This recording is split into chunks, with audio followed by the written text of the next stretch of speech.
Hi everyone, thanks for joining in. I'm excited to have Rachel Johns joining me. Hi Rachel. Hi, Jackie. Thank you so much. We've Great spoken to be quite a here. few times before and it's always great to talk to you. Yeah, no, I'm very excited to talk to you again.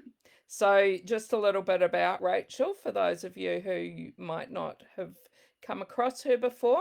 Rachel's an English teacher by trade, and she's the best selling ABIA winning author of The Patterson Girls and a number of other romance and women's fiction novels, including, I'm sure you've got them all there, that Oh, just including looking The for Other my. Bridget. We can't see Oh the other yeah, I've got. Bridget. You've I got was the just other looking for Bridget. my Oh, ARMIA yeah. award. System. Oh, okay, yeah.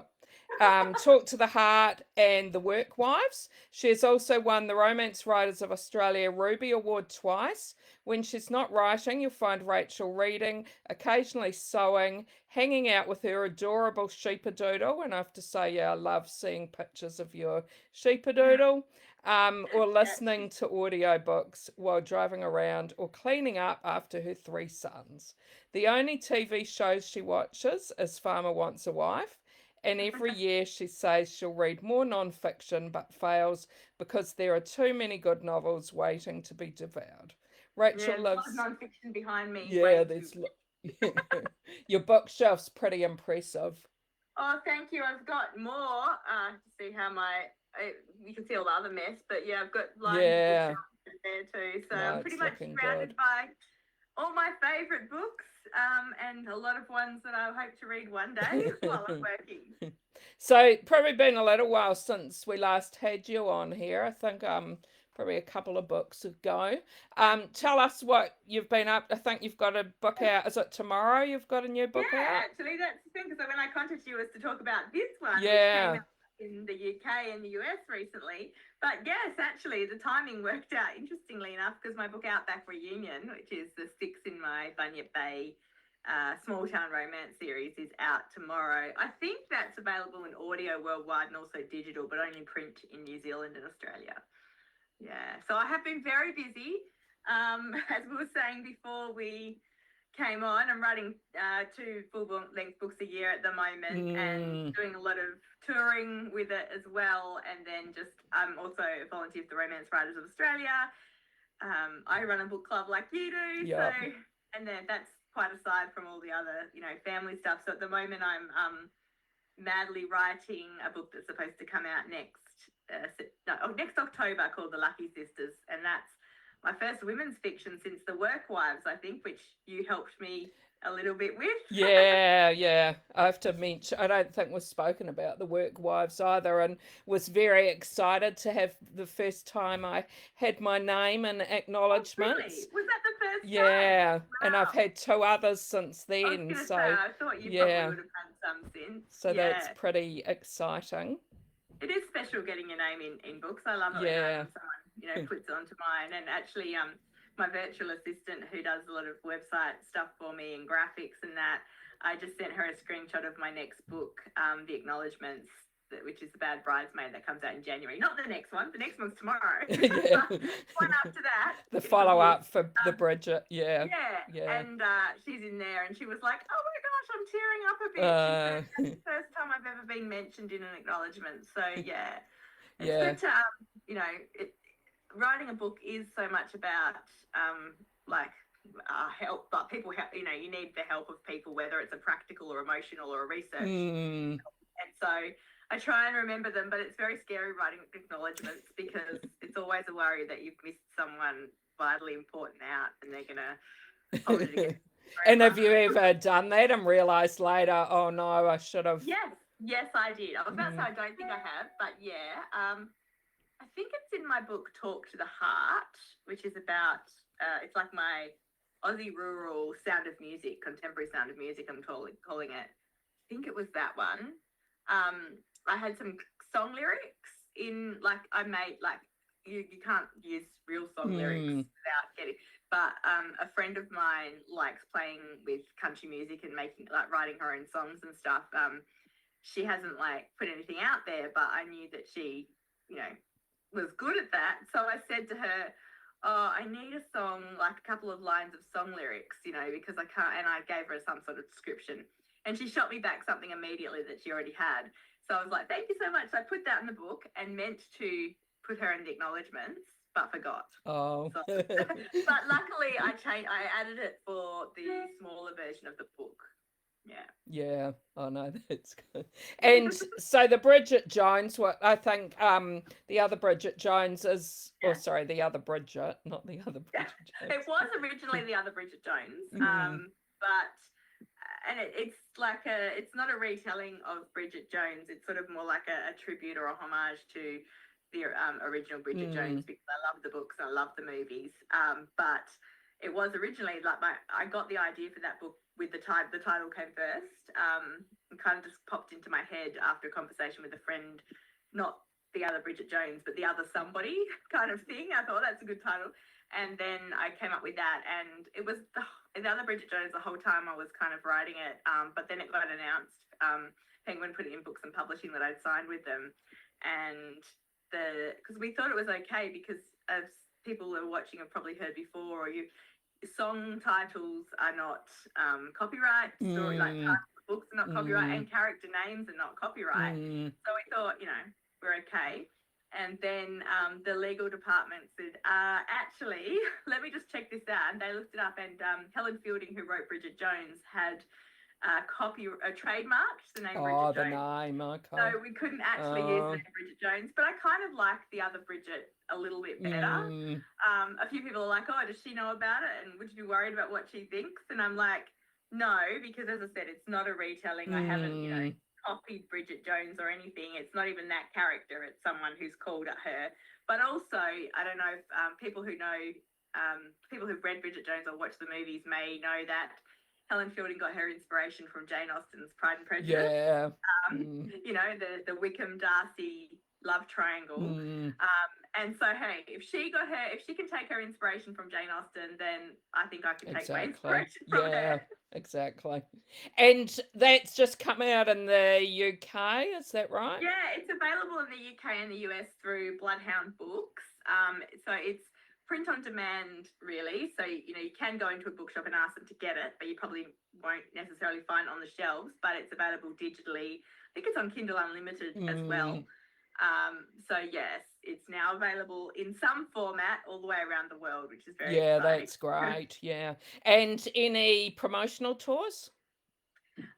Not really for this book at the moment, because so much going on, and I did a tour for the other Bridget, the Aussie version, in February when it came out, and I'm doing a few events in WA for Outback Reunion, but because I'm really on a tight writing schedule at the moment, like my next book, I've got 20,000 words written, not quite that, and it's due at the end of January, and we've got Christmas and everything else in there. I'm really not doing much for this one, but I will be doing South Australia and Queensland and a couple of Sydney events in January for The Bad Bridesmaid, which anyone who's read The Other Bridget, it's the story of Fred, Bridget's best friend.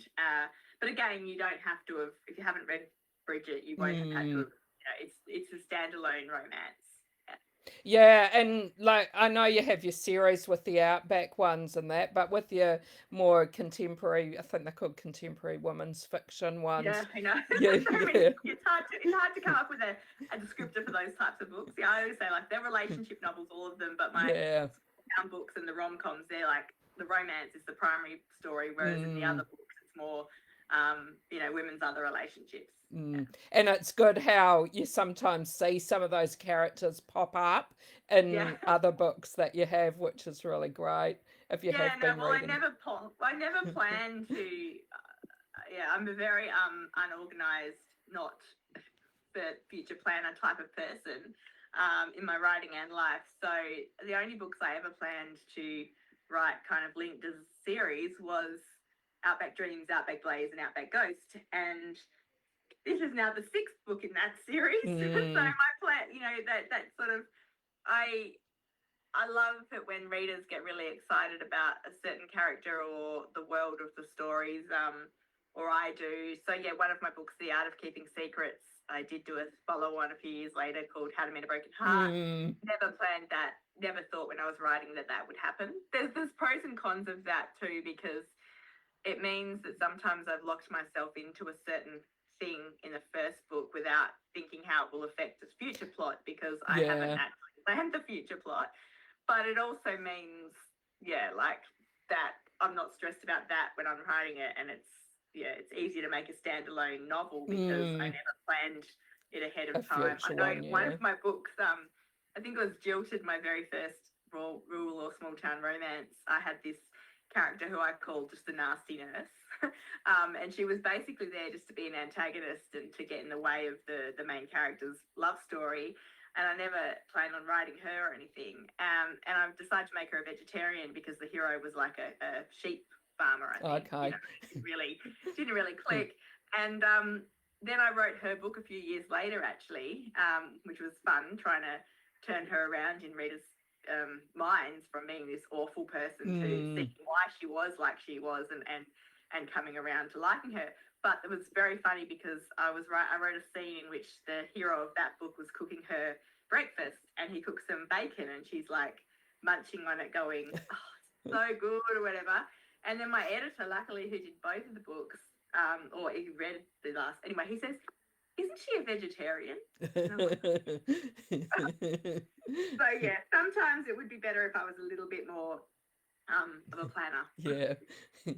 And what can you tell us about Outback Reunion? So Outback Reunion is, as I said, like a couple of years ago, I kind of went through a sort of a dark doubt patch where I was really struggling to write, and I realized a lot of it was that I was burnt out basically, and it was very hard because I do this for a job. Nobody loves their job all the time, right? And it puts pressure on me to earn money from my books when, so sometimes I felt like I just was losing the joy in it. And I realized after getting really close to burnout and just not being able to write that I needed to change something. I did want to do this, and I need to remind myself that I write not primarily for money, even though I do need to make money, but I write because I love stories, and I'm obsessed with this world of books and, and writing. Yeah. And so I thought, you really need to find the love again. And the first book that I did with that was actually The Work Wives. And I did really have a lot of fun with that. I put crazy things in like a budget cigar society and roller skates and a list like how to find a husband in 100. Like I just had a lot of fun with it. And so that was my sort of thing from then on. I want to make sure that there's something I can really have fun with in each book, and it needs to have a serious kind of important issue as well. So the next one was also I think with rural romance and small town romance, but especially rural in Australia, it's really hard. It's hard to be original because there's only so many stories of people coming to the bush and saving the farm or whatever. And I want to write as unique and original a story as I can. So that's why with Talk to the Heart, I wrote Sound of Music. I thought, how fun would it be to try and, to have a nun as the romance, heroine. And for this one, I was like struggling. I had mentioned, I'd left it open at the end of Outback Secrets for another book by sprinkling a couple of characters that I really didn't think anything about, but just put there in case I wanted to write another book because my publisher was keen. And one of them was a hot new minister in town. But I'd just written the nun book, so my publisher was like, I think, let's not become that. So, and then another one was a female plumber, but I wasn't really feeling that. And then the third one was an ex-AFL player who returned to the family farm. And so I thought I'll do him, but I know nothing about football. And the original idea was it was I guess often your first idea is a little bit, cliche kind of thing. And the original idea was that I would have this guy who'd come back to the family farm and he would be conned into to coaching the women's football team. Okay, yeah. Or the young, and there would be some interactions with obviously one of the female players and that. But I'm like, I can't do one coaching. I can't write about coaching sessions and all this. Like, I do not know anything about football. So then I was like, okay, and I was just not feeling it as well. Like, I want to write a football book because, as I said, like, I think to write something like that, you have to really know your stuff and be passionate about it. It would come out that I was not. I was a fraud. So I was feeling quite stressed and stuff. And then I was in Melbourne actually with my son, and I drove past Circus Royale. Was it? No. Oh yeah, no, it wasn't. That was I was in Melbourne, but it wasn't with my son that time. I drove past a circus, and I just thought, that's what can happen. A circus can come to Bunyip Bay. And actually, years ago, I wrote many novels before I finally got published, and one of them was called No Business Like Show Business, and it was set in a circus. And so I thought, oh, that was really fun, but never went anywhere. And it's nothing like this book, but I just thought, yeah, what if the circus comes to Bunyip Bay? And so then I did. I decided to do that, and it's basically about Mark and Gabby. Mark was, when he was young, when he went across to Melbourne to play for football, he had a one-night stand with this dancer who was just disappeared basically. When he woke up, she wasn't there, and he's never been able to stop thinking about her. Just didn't know anything really about her. Anyway, she turns up with the circus in Bunyip Bay. And she's got a daughter who's about the same age as their one-night stand. So there's a little mystery about that. But yeah, it was really fun to write, and I hope people will. It's a very romantic story, I think. It is a romance, but some rural romances are more romantic. Yeah, it's very romantic. So yeah. And we've got quite a few people watching, so just wanted to remind them, if you've got any questions for Rachael, please type them. I'm an open book.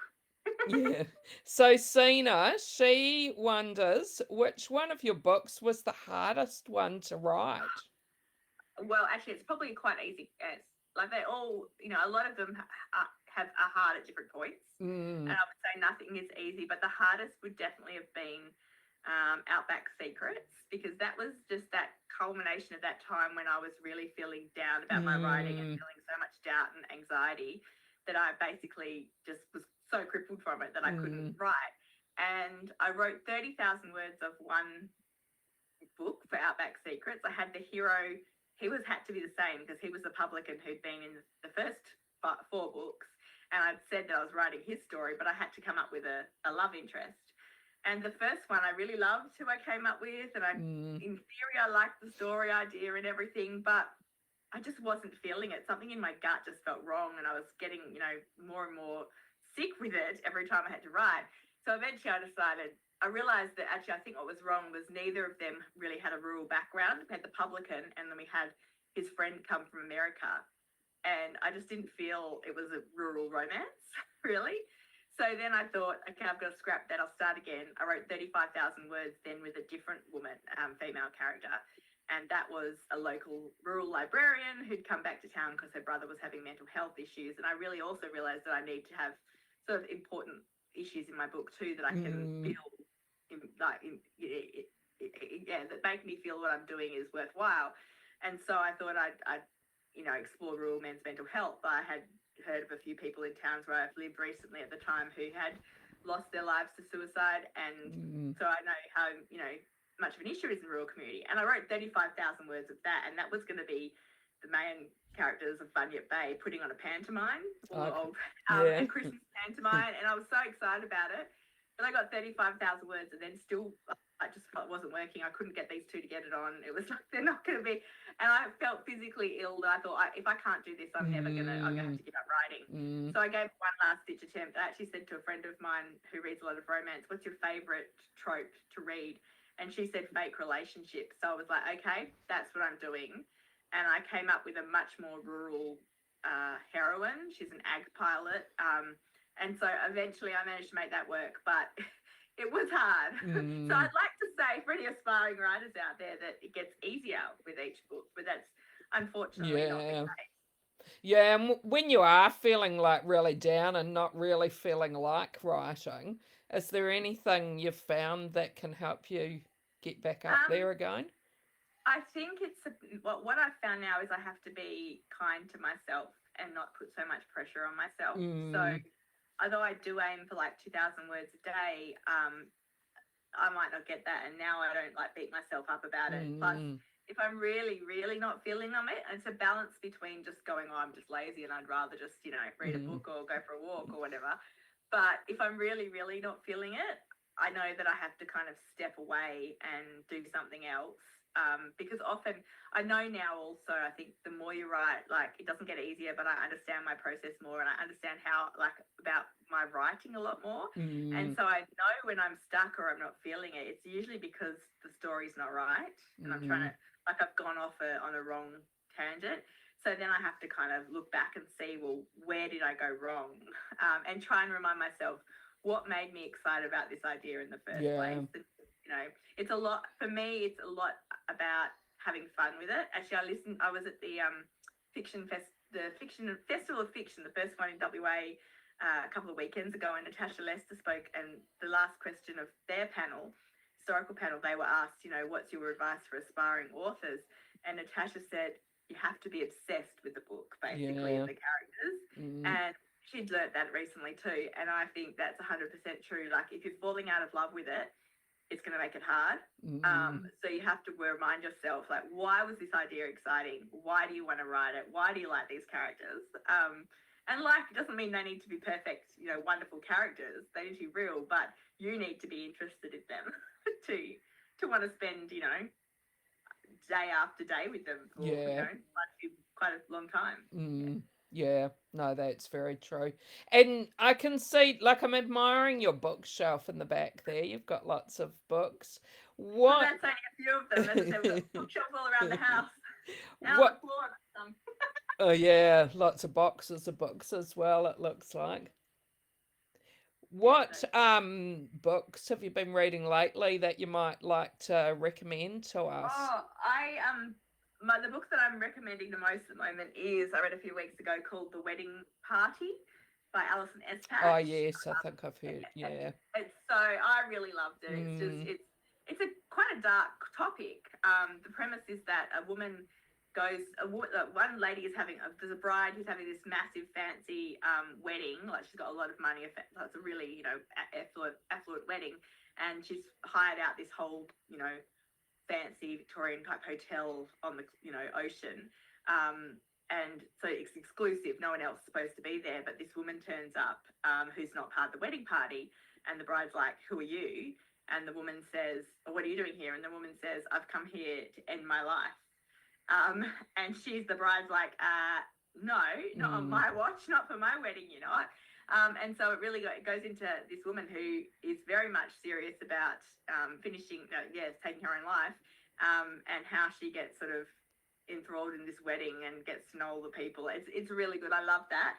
The other book I'm just about to start is Wild at Heart, because I finished yesterday The Simple Wild, which I've had on my to be read pile for forever, and it was such a beautiful romance story, and it actually made me teary at the end, which is very rare. It's set in Alaska. The banter and the chemistry between the main characters is perfect.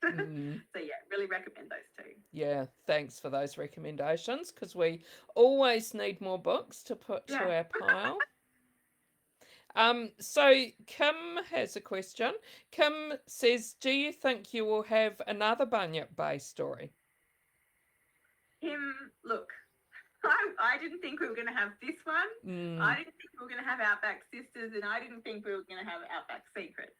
So my gut is no, that I'm kind of done with that town and those people, because I didn't plan it out very well in the first place. Like, that if I was going to, you know, I would rather start a whole new series and actually think a little bit ahead about, you know, who's in the town and what the links could be and all that kind of stuff. But I did say that I had that Christmas pantomime idea, and I still do like the idea of all the characters in Bunyip Bay coming together to put on a pantomime. So we might see Outback Christmas one day. Who knows? Yeah. And a question from another Kim. She's got an interesting question. I'm sure you get a lot of books that you're given to read. How do you manage it when you get a book from an author friend and you don't enjoy it? Well, that's really tricky, and there's two kind of answers there. Depends on whether the book has been. So I get books sent to me, just publishers will just send it I would say read this if you're interested in. Mm, Once it's done, obviously, I will buy or get books by close friends and that. And then I also get books sometimes before they're published, which many authors do, to offer an endorsement or a cover quote. And this was supposed to be my year of no, where I said no to all of that because I was feeling overwhelmed. And that whole being kind to myself a bit was about, not putting too much pressure on myself for other things. And I'd done a lot of cover quotes and I thought, no, it's time to back off for a bit. But I failed dismally in yeah. saying no. I'm going to try again next year. But I do struggle because it's very hard to say no after you've read something. Yeah. Even if you and we all, so I think there's only been very few times where I've said no after reading the book, and luckily I've been able to say no to the publisher rather than the author. And I don't know if the author even knew if I was reading the book. The publisher can then say, look, she was too busy, she didn't get there in time. So I am wary because we don't love everything we read, and a lot of the stuff that I'm sent, it might not be my cup of tea anyway.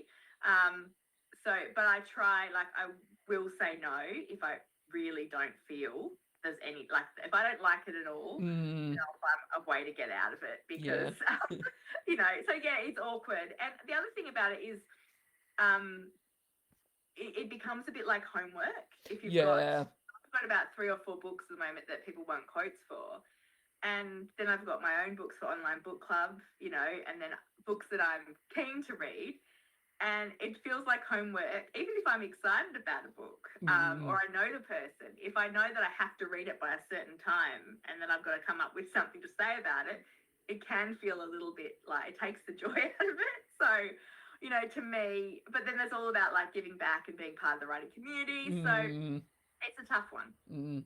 And what if you had a friend who showed you an excerpt of something before it was published and you didn't really think it was quite?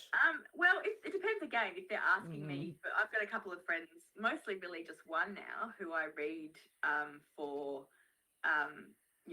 we'll read each other's books before we submit them to publish time. Because a lot of the time now we're both just on, tight deadlines, and I might not be able to read the book before she needs to submit it, or vice versa.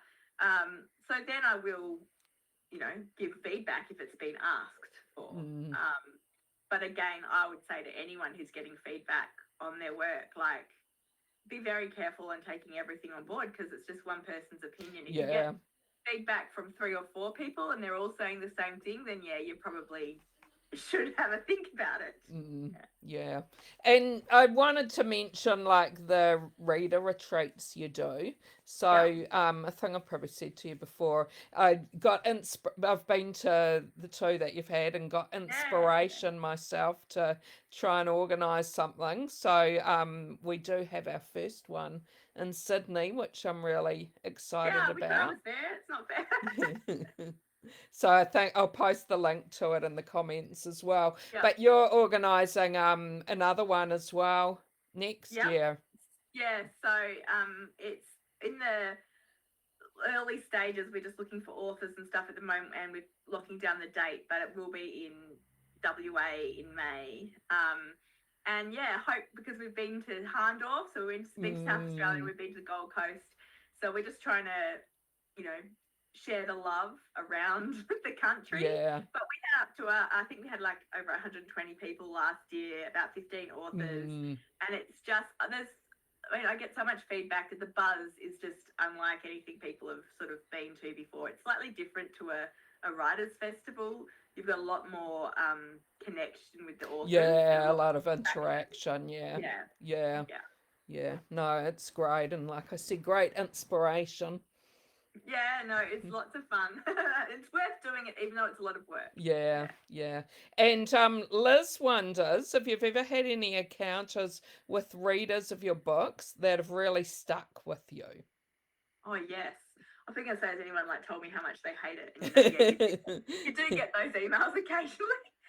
But I've had 2 really special stories. I mean, you get I get lots of emails or messages from people just saying, thank you, I really enjoyed your book and it helped me through a tough time or whatever. But the 2 ones that stand out is one lady read my book, The Greatest Gift, which came out quite a few years ago now, I think in 2017 or something, and it's about egg donation and hot air ballooning. Weird combo, but it's basically, so it's about egg donation, not sperm donation, but it's kind of about, you know, making a decision to have a baby if you can't have, you know, and also, so basically this lady emailed me and she said, I read your book, The Greatest Gift, and it inspired me to have a baby by myself. She said, I'm 40, I've paid off my mortgage, I've got a really good job and very supportive friends and family, and I've always wanted to have children, but I've never met, you know, the right person to have children with.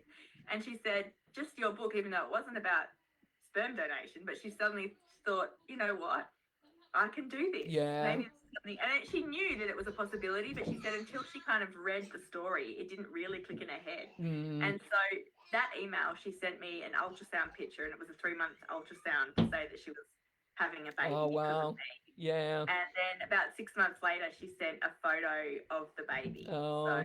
So that was really amazing. Yeah. And then the other one, which was quite amusing, I think it was last year, I was in Lismore, I think it was, doing an event with a bunch of authors. And a lady came up to me and she said, thank you. And I was like, you're welcome, what for? And she said, I read your book, Flying the Nest, and I left my husband because of it. And I was like, oh, okay. She said, I was in a horrible, you know, relationship, and I was so depressed and down, and, you know, I didn't think life's worth living and stuff, but I just didn't see a way out. And again, Flying the Nest is not about someone leaving their husband. It is about that being situated, like their husband leaving them and them having to work out, you know, a new life and all the different things from that. And she said she saw my character Aisling, you know, be courageous in that situation and have a much better life afterwards, and it gave her the courage to leave her husband. So she said it was a couple of years after she'd done this when I met her, and she said, you know, she was just so happy. I mean, she was beaming, and she said, thank you for that. So, and it's lovely when you get these special stories, because it's very easy sometimes when I'm sitting here in my room by myself and I'm, you know, I've got friends who are doctors and, you know, teachers, or, you know, doing something that seems actually like a proper job and important. And it's easy to sit here and think, well, I'm just, you know, telling stories, or as my husband says, telling lies for a living. But then you get an email like that. And that's one of the reasons why I really wanted to write The Librarians in the Other Bridget, because I wanted to show, like, the power of books, and how books can not only make you feel good and give you escape and entertainment from everyday life, which is not always, you know, a rainbow and sunshine type of thing, but they can actually also, you know, have a huge, massive impact in people's lives. So yeah, this is sort of a love letter to books, but also librarians, because I wanted to show that. Yeah, and how awesome it must be to realise, like, how much your books can affect people's lives. It is quite amazing, and as I said, it's something that I have to think about a bit, because you know, when I'm struggling with doubt, but it's amazing, and I know other authors who say this, you know, when you are in that really tough part of the book or struggling with doubt, that's when you'll get an email, and it's almost like someone in the zeitgeist knows that you need a bit of inspiration to keep going. So yeah. So thank you to anyone who ever sends those emails or messages, because we do really appreciate it. And I'm just looking at your earrings. You always have amazing earrings. What earrings have you got? So these ones are very special, and I wore them on purpose. So in the book, The Other Bridget, there's a bit of a gnome theme. It's enemies to lovers, sort of one of the stories, and Bridget has a bit of a war with her neighbour, and one of the things he does is steal her garden gnomes, which she really loves. So yeah, I've got quite a few gnomes now since then. Been giving them to me, but about, I think it was earlier this year, I don't know, time blends together, I actually got, you can find her on Instagram and Facebook, Art by Rebecca James. It's great, isn't it? Harvey Bay, yeah. So this is only an example of the that's the sort of the mouse pad, but I got her to do a painting for me, and that's all I thought you know, she was going to do. I contracted her to do that for me, but she put it on all this stuff that people could buy, mugs, bookmarks, you know, notebooks, t-shirts, and then she recently added the gnome, which is in the picture with the Diet Coke, because I do have a bit of a reputation. So yeah, she sent me these earrings, and I'm obsessed with them. Yeah, no, they're very cute. And talking about the other Bridget as well, I really liked how you included so many different books in Other that. books. Yeah, how did you find that, doing all Well, that? that was again, I don't plan, and my assistant was started reading the book, and she said, "How many books did you like? Have you?" No, she said, "Have you kept a list of these books? Because people are going to want to know." So if anyone hasn't read it, Bridget has a superpower that she recommends. She knows how to recommend basically any book to anyone to turn them from a non-reader into a book lover. And then she also runs a book club at the library with a bunch of senior citizens, and we get interactions with the books she's reading and stuff. So there's a lot of books, and I had no idea how many. And my assistant said, "Have you got lists? Because people are going to want to know." Yeah. And I said, "No, I don't. That would have been a smart, sensible thing to write it down each time I mentioned one, but I'm not a smart, sensible person." So she was really nice, and she said she'll go back. She'd only just started, and she plucked out and wrote the list for me, which is pinned to my Facebook page if anyone wants to see it. And I think she said there was 84 books that I'd mentioned, which blew my mind. I thought maybe it's a about lot. 30. Yeah. But I haven't read them all. People often ask that. I've read about half of them. But I was choosing kind of a wide variety of books, and for each recommendation and situation, like some of them, they had to be a book that it wasn't just like she's recommending books for an 80-year-old man kind of thing, and he's not necessarily going to read the type of book that I want. And some of the book talk and TikTok kind of books that the young people in the book were reading, I might not have read all of them, even though I'd seen. So yeah, but the majority I've read about 40 of them.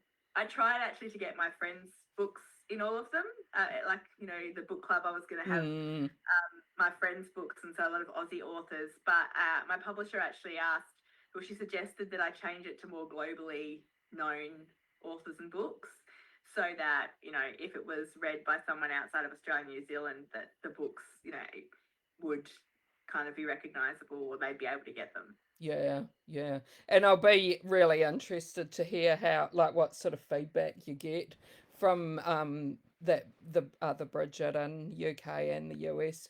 Have you had any yet? Well, there's been a couple of people that have posted on Insta and Facebook, and they read the NetGalley reviews for that particular version was wonderful. But yeah, it's only been out for a month or so, so haven't heard a whole load yet. Yeah. No, well, but good. I'm lucky. I think it's one of my one of the fears of writing, I think, is you want each book to be better than the last. And it's hard to do that. And of course, I know that not everyone's going to love every book. You're right, but I'm very happy that I think The Other Bridget is my highest rated book still, after quite a few overall. So people have really resonated with the story. Yeah. No, that's great to hear. Well, good luck with everything, and with finishing off your making your deadlines. Yeah, I just gotta sit in this chair and not get distracted. My grandson wants to say bye to everybody. He's come to. Hello. How are you? You're a bit cute. Oh, well, thank you so much. So thank you. Listening, and good luck at your first event. Yeah, thank you, and look forward to reading more and more of your books, and seeing you hopefully at another event soon. Definitely. Thanks, everyone. Thanks. Bye everyone.